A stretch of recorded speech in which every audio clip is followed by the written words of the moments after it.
नमस्कार दोस्तों and hello everyone, कैसे हो आप सब। आशा कि आप सब ठीक होंगे। आपकी आंसर कीज आ गई हैं केवीएस जीएसए की। एंड कट ऑफ क्या रहेगी उसके बारे में हमने पिछली वीडियो में बात की थी। जो हमारी केवीएस जीएसए की एक्सपेक्टेड कट ऑफ रहेगी उसके बारे में वीडियो बनाई थी। उसमें मैंने एक्सप्लेन किया था कि कैसे नॉर्मलाइजेशन अपना खेल खेलेगा। अभी ये नहीं पता कि कितना बढ़ेगा, कौन सी शिफ्ट हार्ड थी, कौन सी शिफ्ट ईजी थी, किस में 2-3 मार्क्स बढ़ेंगे, किस में एक भी मार्क्स नहीं बढ़ेगा, या किस में 10, 12, 15 तक मार्क्स बढ़ सकते हैं। क्योंकि जो पिछले ईयर आपकी नॉर्मलाइजेशन हुई थी वो डिफरेंट शिफ्ट्स में, डिफरेंट डेज में आपकी डिफरेंट आपकी नॉर्मलाइजेशन हुई थी। क्योंकि डिफरेंट शिफ्ट में आपका नॉर्मलाइजेशन इस बात पे डिपेंड करता है कि उसकी डिफिकल्टी लेवल कैसा रहा है। अगर इजी शिफ्ट होगी तो वहाँ नॉर्मलाइजेशन बिल्कुल कम होगा या ना के बराबर होगा। हो सकता है पॉइंट में आपके मार्क्स कम भी हो जाए। बट इन केस आपकी शिफ्ट अच्छी खासी है, मॉडरेट है, डिफिकल्ट है, ठीक है, हार्ड है, तो आपके मार्क्स अच्छे खासे बढ़ने के चांसेस है। मान लो आपके अभी यू आर से 90 हैं और नॉर्मलाइजेशन में आपके 10 मार्क्स बढ़ जाए तो करीब करीब 100 मार्क्स के आप हो जाएंगे आपके। अभी आपके 100 मार्क्स क्रॉस करें या 110 मार्क्स क्रॉस करें तो हो सकता है आपका नॉर्मलाइजेशन होके 120 मार्क्स भी क्रॉस कर जाए। क्योंकि लास्ट टाइम जो टॉपर थे उनके 91 क्वेश्चन थे out of 99। And prorated score उनका हो गया था 91.9 समथिंग। एंड उसका जो फाइनल स्कोर बना, नॉर्मलाइज स्कोर उनका, वो 100+ बना। तो इस हिसाब से इस बार भी आपका हो सकता है किसी किसी कैंडिडेट का आपको 120 से ज़्यादा मार्क्स देखने को मिल जाए। कम ही होंगे, वो 2-4 ही मुश्किल से होंगे, बट ऐसा पॉसिबल है कि कुछ कैंडिडेट का स्कोर आपको 120+ देखने को मिल जाए। एंड सेफ स्कोर क्या रहेगा क्या नहीं रहेगा वो हम ऑलरेडी बात कर चुके हैं। यूआर कैटेगरी में अगर आपके 80 से भी प्लस बन रहे हैं ना, तो मैं ये कहूँगा टाइपिंग टेस्ट की आप तैयारी जरूर करें, क्योंकि कोई नहीं जानता कि कितना आपका नॉर्मलाइज होने वाला है स्कोर। ठीक है, आज की इस वीडियो में बात करेंगे कि आपका जो स्किल टेस्ट है वो कैसे होने वाला है, क्या फॉर्मेट रहेगा, टाइपिंग टेस्ट कैसे होगा आपका, एंड कंप्यूटर प्रोफिशिएंसी टेस्ट कैसे होगा। काफ़ी कोई कंफ्यूजन रहता है कैंडिडेट्स को ये कि हमें कंप्यूटर पे काम करवाया जाएगा क्या। क्योंकि सीजीएल का जो पहले सीपीटी होता था उसमें होता था कि आपको कुछ ना कुछ बनाना रहता था वर्ड में, एक्सेल में, तो उस तरह से कुछ रहेगा क्या। तो यहाँ पे सिंपल क्वेश्चन होते हैं, एंड क्वेश्चन कैसे होते हैं वो भी मैं आपको बताता हूँ, कैसे फॉर्मेट रहते हैं एंड टाइपिंग कैसे होता है। तो ये जैसे का फॉर्मेट है, एग्जाम तो आपको हो गया है तो इससे भी हमें कुछ लेना देना है नहीं। इसमें तो सिर्फ हमारा स्कोर बनेगा। ठीक है, जितने आपके क्वेश्चन बन गए वो आपके सही है, नेगेटिव है नहीं। तो बात करते हैं स्किल टेस्ट की। स्किल टेस्ट में दो पार्ट रहते हैं हमारे, typing test and CPT. Mostly आपका एक ही दिन हो जाता है अगर कोई दिक्कत ना हो तो। ठीक है, और साथ में ही हो जाते हैं थोड़ा बहुत गैप के बाद। टाइपिंग टेस्ट में आपका स्पीड कितनी चाहिए? इंग्लिश टाइपिंग वालों के लिए चाहिए 35 वर्ड पर मिनट, हिंदी टाइपिंग वालों के लिए चाहिए 30 वर्ड पर मिनट। ठीक है, क्वालिफाइंग रहेगा, इसके कोई मार्क्स नहीं जुड़ेंगे आपके। सीपीटी भी आपका क्वालिफाइंग है बट इसमें 100 मार्क्स हैं। 50 क्वेश्चन आते हैं आपके 2-2 मार्क्स के, जिसमें से आपको 40 मार्क्स लेने हैं, 40% आपको लेना है। Skill test is qualifying in nature and candidates have to obtain minimum 40% marks in computer proficiency test and also qualify in the typing test as per prescribed norms। अब टाइपिंग टेस्ट में कैसे क्या होता है, तो नॉर्मली आपका online ही आएगा। मतलब ऊपर एक बॉक्स में आपका मैटर होगा, यहाँ पे India is a great country. ठीक है, नीचे आपका एक बॉक्स होगा जिसमें आपको टाइप करना रहेगा। यहाँ पे आपका टाइप होते चलेगा। बैक स्पेस आपका कम्प्लीटली अलाउड है। ठीक है, एंड आपका कोई कुछ भी दिक्कत नहीं आई, बैक स्पेस आप एक वर्ड पे करो, सेंटेंस पे करो, ठीक है, वो आपका कम्प्लीटली अलाउड रहेगा। सीजीएल में भी ऐसा ही होता है। ठीक है, तो बैक स्पेस आपका अलाउड है। ऑनलाइन आपकी टाइपिंग होगी। स्पीड कितनी है आपकी? 35+। क्वालिफाइंग है, बट आप ये मत सोचिए कि 35+ ही रखेंगे। एटलीस्ट आप 40+ तैयारी करके जाइए, क्योंकि वहाँ पे एग्जामिनेशन हॉल में जब आप जाओगे काफ़ी अच्छे अच्छे कैंडिडेट्स होते हैं जिनकी स्पीड 45+, 50+ होती है। तो आप मैं कह रहा हूँ कि आप कम से कम 45 या 40+ एटलीस्ट लेके जाइए, जिससे कि आपका एग्जाम हॉल में 35+ आए।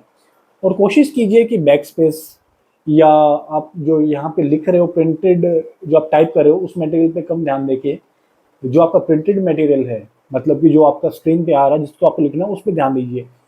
इस पे जितना कम ध्यान दोगे उतना ही आपकी स्पीड बढ़ेगी। शुरू में आप ध्यान दे लीजिए, ठीक है, लेकिन अगर आप शुरू कर रहे हो अभी, तो शुरू तो आपको पहले सीखना पड़ेगा। ASDF JK ये सब आपको सीखने पड़ेंगे, कौन सा वर्ड कहाँ है, QWERTY एंड नीचे वाले जो ZXY ये सब आपको सीखने पड़ेंगे। और एक बार आप सीख लें, वर्ड फॉर्मेशन आ जाए, आपको सारे कीज आपको पता लग जाए, सारे लेटर सिंबल्स पता लग जाए, तो उसके बाद आप कोशिश कीजिए कि आप कीबोर्ड पे ना देखें, ठीक है, बैक स्पेस कम से कम यूज़ करें, ठीक है। जो मेनली कीबोर्ड का क्या लेआउट होता है, ऐसे कीबोर्ड का लेआउट होता है ऐसे QWERTY UIOP, ठीक है, ASDF, ठीक है, JKLM, ऐसे होता है आपका। एंड यहाँ पे आपका XY ये सब होते हैं, ठीक है, M इस तरह से होते हैं। यहाँ पे आपके सिंबल्स होते हैं, यहाँ पे आपका बैक स्पेस होता है। तो कोशिश कीजिए कि ये वाली उंगली जो बैक स्पेस में हमारी नॉर्मली जाती है इसको अवॉइड करें या अपने कीबोर्ड से एक तरह से हटा लें प्रैक्टिस टाइम पे, क्योंकि वहाँ पे आप जब बैक स्पेस यूज करोगे तो आपको बहुत कम यूज करना पड़ेगा, एंड कम यूज करोगे तो आपकी स्पीड ऑटोमेटिकली बढ़ जाएगी, जिससे आप 35 प्लस जो आपको चाहिए, ठीक है, इंग्लिश में 30 प्लस जो आपको चाहिए हिंदी में, वो आप इजीली अचीव कर पाओ। तो यहाँ पे आप कोशिश करें कि मिनिमम आप एटलीस्ट 40 प्लस की तैयारी करके जाएं, जिससे कि आप वहाँ पे इजीली अपना एग्जाम जो है क्रैक कर पाएँ। क्वालिफाइंग है, मार्क्स नहीं जोड़ेंगे तो इजीली क्वालिफाई हो पाए, ठीक है, क्योंकि काफ़ी ऐसे कैंडिडेट है जिनका स्कोर अच्छा रहता है एंड टाइपिंग नहीं होती या सीपीटी नहीं होता। तो सीपीटी में आपका कितने क्वेश्चन आएंगे, 50। अब उसका फॉर्मेट देख लेते हैं। तो एक पीडीएफ अवेलेबल है हमारे पास जो केवीएस की तरफ से जनरेटेड है, एंड उसमें कुछ लिंक्स दिए हैं, वो देखते हैं एक बार हम, ठीक है। तो ये वो पीडीएफ है एंड ये केवीएस की तरफ से जनरेटेड है, उन्होंने रिलीज़ की है। तो इसमें फॉर्मेट दिया हुआ है, फॉर्मेट के लिंक दिए हुए हैं कि mock CPT, MCQ, CPT plus English typing test, CPT plus Hindi typing test. तो मोबाइल में टाइपिंग टेस्ट नहीं शो हो रहा है, ठीक है, या फिर मॉक आपका स्टेनो का है और typing test in English Hindi steno की जो रहती है, स्टेनो का पोस्ट है। तो अब जैसे इस लिंक को कॉपी करेंगे, कॉपी कर लिया हमने, देन ब्राउज़र में जाके हमें इसको पेस्ट करना है। तो जैसे हम ब्राउज़र में जाके इसको पेस्ट करेंगे तो यहाँ पे हमें वेबसाइट ओपन मिल जाएगी एंड ये फॉर्मेट आ जाएगा। तो इस तरह से हमारा कुछ फॉर्मेट रहेगा, ठीक है। जब हम एक्चुअल एग्जाम में जाएंगे तो इस तरह से रहता है, सिस्टम नंबर या साइड में आपका नेम, कैंडिडेट नेम, यहाँ पे ये आपकी फ़ोटो रहेगी, ठीक है, यहाँ में आपका नाम रहेगा। मॉक एग्जाम है तो सेम रहेगा सारा, ठीक है। अगर हम इसको ऊपर स्क्रॉल करें तो यहाँ पे आपको लॉगिन में अपना रजिस्ट्रेशन नंबर जो है, पासवर्ड वगैरह जो है वो डाल के आपको साइन इन करना होता है। जैसे आप साइन इन करोगे तो आप नेक्स्ट पेज पे पहुँच जाओगे, वहाँ पे आप कुछ इंस्ट्रक्शन दिखेंगे, वो आपको एक्सेप्ट करने हैं, ठीक है। 10 मिनट का टाइपिंग टेस्ट है, आपका ये पेपर रहेगा, ठीक है, एमसीक्यू का। आपका जो आपने विजिट नहीं किया है, सेम आपका जैसे सीबीटी आपका हुआ है कंप्यूटर बेस्ड टेस्ट, वैसा ही कुछ रहेगा ये आपका। जो क्वेश्चन आपने विजिट नहीं किए हैं वो कैसे दिखेंगे, जो क्वेश्चन आपके आंसर नहीं हुए हैं, जो क्वेश्चन आपके आंसर हुए हैं, जो आपने आंसर नहीं किए हैं बट मार्क किए हैं, तो वो इस तरह से दिखेंगे आपका। जो आंसर किए हैं मार्क किए रिव्यू के लिए या मार्क किए रिव्यू के लिए, ठीक है, सारे क्वेश्चन आपको दिखेंगे इस तरह से। आपको नेक्स्ट करना है, इंस्ट्रक्शन पे क्लिक करना कि I have read all the instruction and understood them, I am ready to begin. जैसे थोड़ा प्रोसेसिंग हो गया आपका, नेक्स्ट पेज ओपन हो जाएगा। यहाँ पे सारे क्वेश्चन आपको सेम दिख रहे होंगे, ठीक है, क्योंकि मॉक है, इसमें डिफरेंट क्वेश्चन नहीं आएंगे, ठीक है। सभी में आपको what is the value of pi 3.14 है, ये सभी में ऐसा दिख रहा होगा। तो जो भी आपके डिफरेंट क्वेश्चन आएंगे, एमएस वर्ड के कितने क्वेश्चन है यहाँ पे हमारे पास यहाँ पे 25 question of MS word. 45 minutes का हमारा टाइमर चालू हो गया है, यहाँ पे कोने में आप देख सकते हैं, ठीक है। एमएस वर्ड के 25 क्वेश्चन है, अच्छा खासा वर्ड आएगा। तो मेरी ये सलाह है कि आपके पास अगर पीसी है तो एक बार खोलें उसे। आप क्वेश्चन रटोगे ना, इतना रट नहीं पाओगे, क्योंकि कितना रट लोगे भाई आप। एमएस वर्ड देखो, उसमें डिफरेंट आपके जो बार्स हैं, आपके स्क्रॉल बार है, टाइटल बार है, मेन्यू बार है, टूल बार है, सारे के बारे में आप डिटेल्स पढ़ के जाइए, ठीक है। आप कौन से बार में क्या क्या वर्क होता है, होम बटन पे क्या आता है, टूल बॉक्स पे आता है, रिव्यू एंड मेलिंग पे क्या क्या आता है, सभी पे आप जाइए, चेक कीजिए। इस तरह आपका एक्सेल है, काफ़ी फंक्शन आपके एक्सेल में एंड एमएस वर्ड में सेम होते हैं। जैसे एमएस वर्ड के 25 क्वेश्चन आ गए आपके, एक्सेल में आपके 10 क्वेश्चन आएंगे। तो 35 क्वेश्चन ऐसे हैं जो आपको काफ़ी अच्छा स्कोर दे सकते हैं। 20 आपको करने हैं, ठीक, अटेम्प्ट आप सारे कीजिए, कोई नेगेटिव मार्किंग होती नहीं है। तो इससे फ़ायदा ये होगा कि अगर आप एक बार कंप्यूटर देख लोगे तो उसमें एमएस वर्ड आपका लेटेस्ट भी आपके कुछ क्वेश्चन हो सकते हैं जिसमें पूछा जा सके कि पहले वाले एमएस वर्ड में क्या आता था, या माइक्रोसॉफ्ट 365 जो आ गया उसमें क्या आ रहा है। तो उससे आप थोड़ा जान पहचान कर लेंगे तो बेहतर होगा, ठीक है। क्योंकि सीजीएल में अभी 2022 का जो मेंस हुआ है उसमें कंप्यूटर पोर्शन एक सेपरेट आया, सीपीटी के इक्विवेलेंट रहा, जो उसमें काफ़ी कैंडिडेट ऐसे जो फेल हुए हैं, जिनके अच्छे अच्छे मार्क्स आए हैं मेंस एग्जाम में, ठीक है। अब जिनके उस मेंस एग्जाम में थोड़े कम भी रहे हैं, बट कंप्यूटर पोर्शन में अच्छे मार्क्स आ गए हैं, तो वो उन कैंडिडेट्स को बीट कर जाएंगे जिनके मेन एग्जाम में ज़्यादा मार्क्स आए हैं। ठीक है, तो यहाँ पे आपका सीपीटी काफ़ी रोल प्ले करने वाला है।